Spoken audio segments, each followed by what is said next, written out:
Guys तो crude के बारे में जानना चाह रहे थे, बहुत लोग परेशान है कि ईरान इजराइल की वॉर अभी भी अगर एक मैसेज आया है कि एस्केलेट हो रहा है और फिर भी क्रूड गिर रहा है। देखो सबसे पहली चीज़ मैं समझा देता हूँ, सुबह ऑलरेडी गैप अप हो गया। जब भी मार्केट में गैप अप होता है ना, गैप अप ये देखो 75 पॉइंट्स का गैप अप है, ऑलमोस्ट 74 है ना। अब आप बोलोगे कि भाई ये तो कोई बात नहीं हुई थी, फटने की बात थी। एक चीज़ और दिखा देता हूँ, समझने की बात है।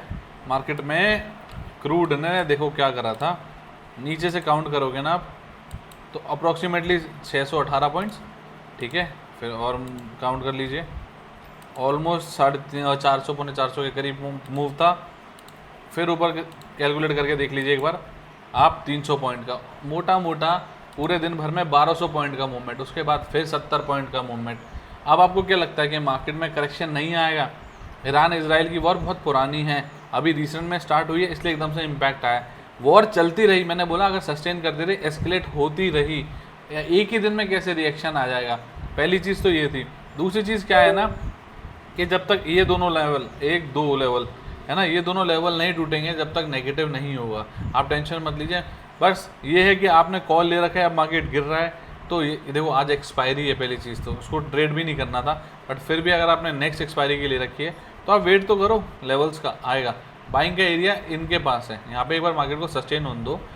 एक बार भी न्यूज़ आएगी ना आपको अफसोस होगा कि मैंने क्यों नहीं बाई करा, एवरेज ही करते आप यहाँ पे रह रहे हो, असली बाइंग यहाँ पर है। वेट तो करो, मार्केट में मूवमेंट करेक्शन के साथ आता है। और अगर आपको दिखाऊं तो ये नो ट्रेडिंग जोन है, ये देखो ये नो ट्रेडिंग जोन में फंसे हैं हम, ये येलो लाइन में, ये नो ट्रेडिंग जोन है भाई।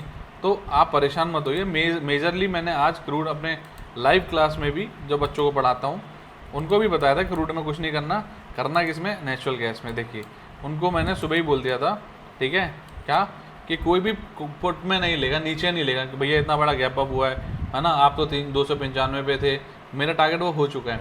मैंने उनको बोला था 320 जाएगा और 325 के रेंज में जाएगा, तो 320 आप देखिए आया था, वहाँ से 5-6 पॉइंट मिल गए हैं।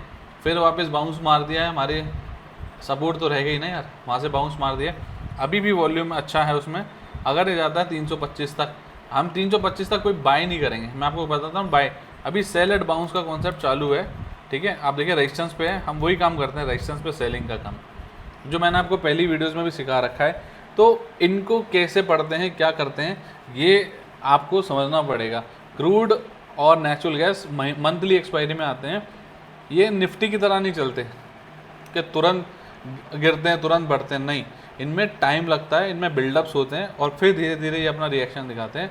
और अगर आप देखोगे ना, ये वन साइडेड मूव वाले लोग हैं, ये वन साइडेड वाले लोग जो होता है ना वो एक तरफा चलाते हैं। देखो अगर आप बात करेंगे ना क्रूड की, ये देखिए वन साइडेड चलाते हैं, ये वन साइडेड, ये देखिए, ये मैं बात करता हूँ कि इन्जॉय हम 1300 पॉइंट को कर चुके हैं।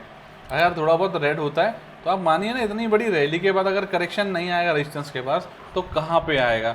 ये तो मैंने आपको बोला था ना कि करेक्शन के लिए तो मार्केट घूमती घूमती है, रेजिस्टेंस पे सेलिंग होती है। न्यूज़ अगर और अच्छी आ गई, एस्केलेट और हुआ तो ये नीचे नहीं गिरेगा, ये वापस ऊपर चला जाएगा रिट्रेस करके। आपको ये गेम समझना पड़ेगा, इसको प्राइस एक्शन कहते हैं। और कमोडिटीज़ के लिए मैं क्लासेस डालने लग गया हूँ, तो आप इसको सब्सक्राइब कर लीजिए ताकि आपको बहुत ज़्यादा नॉलेज मिल सके। बाकी के लिए अपने दोस्तों के साथ शेयर कर दीजिए अगर आपको वैल्यू लगी हो तो। बाकी के लिए राधे राधे, ठीक है गाइज़। कोई प्रॉब्लम आए तो आप हमारे नंबर पे संपर्क कर सकते हैं।